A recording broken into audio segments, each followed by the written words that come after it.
माँ आदिशक्ति वेद माता और परम पूज्य गुरुदेव के श्री चरणों में शत वंदन करते हुए आइए रामकृष्ण परमहंस संत शिरोमणि का जीवन चरित्र ऑडियो संस्करण में सुनते हैं और आत्मसात करने का प्रयास करते हैं। परम पूज्य गुरुदेव लिखते हैं कि कैसे उनकी गुरु परीक्षा हुई। गुरुदेव आगे बताते हैं, दक्षिणेश्वर मंदिर की संस्थापिका रानी रासमणि और उसके दामाद मथुरा बाबू को यह निश्चय हो गया कि रामकृष्ण एक सिद्ध पुरुष है। इस कारण वे उनके प्रति बहुत श्रद्धा रखते थे। उस समय परमहंस देव की आयु 24 से 25 वर्ष की थी। उनका शरीर बहुत बलवान था। सुंदरता को देखकर दर्शक आकर्षित हो जाते थे। इस प्रकार उस समय वे पूर्ण युवक थे और लोग उनसे 5 वर्ष के बालक के समान व्यवहार किया।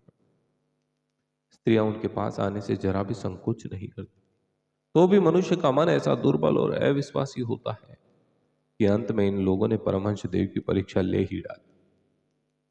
कलकत्ता के मछुआ बाजार में रहने वाली लक्ष्मीबाई एक वेश्या थी। वेश्या से पहले सलाह करके मथुरा बाबू परमहंस देव को उसके घर ले गए। लक्ष्मीबाई ने 15 से 16 सुंदर युवती वेश्याओं को अर्धनग्न अवस्था में एक कमरे में इकट्ठा करके रखा था। परमहंस देव को उस कमरे में ले जाकर मथुरा बाबू ने धीरे से दूसरे कमरे में चल दिए और उस कमरे को बंद कर दिया। परमहंस देव इन दिनों बिल्कुल नग्न अवस्था में रहते थे। शरीर को ऊपर से केवल एक चादर से ढक लेते थे। ऐसी युवतियों के रूप, लावण्य और हाव भाव से योगियों के मन में भी विकार उत्पन्न हो जाता है। फिर आज तो परमहंस देव की परीक्षा के लिए तरह तरह की युवतियां और तरह तरह की युक्तियां कर रही थी। श्री रामकृष्ण जैसे ही कमरे में पहुंचे, उन्होंने उनके बीच में खड़े होकर एक ही उद्घोष किया, मां आनंदमयी, मां आनंदमयी।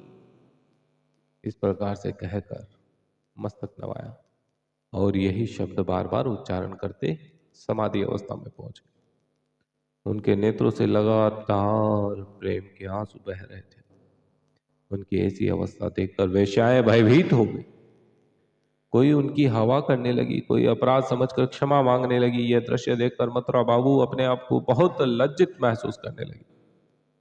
उस दिन से उनकी भक्ति परमहंस देव के प्रति और भी दृढ़ हो गई। इस घटना के पश्चात ईर्ष्यालु स्वभाव के जो व्यक्ति होते हैं वो कुछ ना कुछ कमी तो ढूंढ ही लेते हैं। अन्य प्रकार से निंदा करने लगे।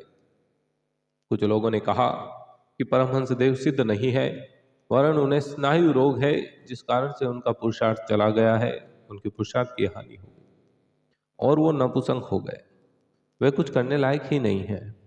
इस पर रानी ने फिर उनकी परीक्षा लेनी चाहिए।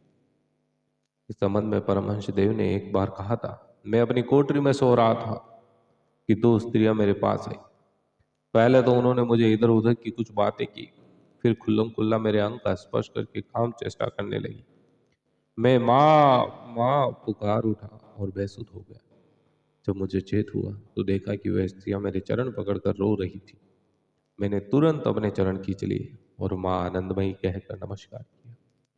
इसके बाद वे बार बार क्षमा मांगकर चली गई। इस प्रकार परमहंस देव ने प्रलोभनों के 2 मुख्य आधारों का आरंभ से ही निराकरण कर दिया। आजकल के उपदेशक और नेता बनने वाले इन विषयों से कैसे बचे होते हैं और कैसे लंगोट के कच्चे होते हैं, ये किसी से छिपा नहीं। फिर यदि हमारा कार्य क्षणस्थायी हो अथवा हमको प्राय असफलता का मुंह देखना पड़ता हो तो इसमें कोई आश्चर्य की बात नहीं। परमहंस देव नारी मात्र को जगदम्बा का अंश समझकर माता ही कहते थे। वे काली की मूर्ति के सम्मुख खड़े होकर प्रार्थना करते थे, माँ अविद्या भी तू है, ग्रस्त की कुलवधु भी तू है, मछुआ बाजार की वेश्या भी तू है। माँ दोनों रूपों में तू ही मेरी माता है, मैं तेरी संतान हूं। स्वामी विवेकानंद ने परमहंस देव के उन शिष्यों से जो पराये गुरु जी के समान काम करने की बातें किया करते थे कहा कि परमहंस देव के समान काम करना अथवा उनके रास्ते पर बराबर चलते चले जाना हंसी खेल नहीं है। न नौ मन तेल होगा, न राधा नाचेगी। वे महीनों तक युवती स्त्री के साथ शयन करते रहे, फिर भी उनके मन में किसी प्रकार की विकार वासना उत्पन्न न हुई। यह मनुष्य के वश के बाहर की बात है। इस प्रचंड आध्यात्मिक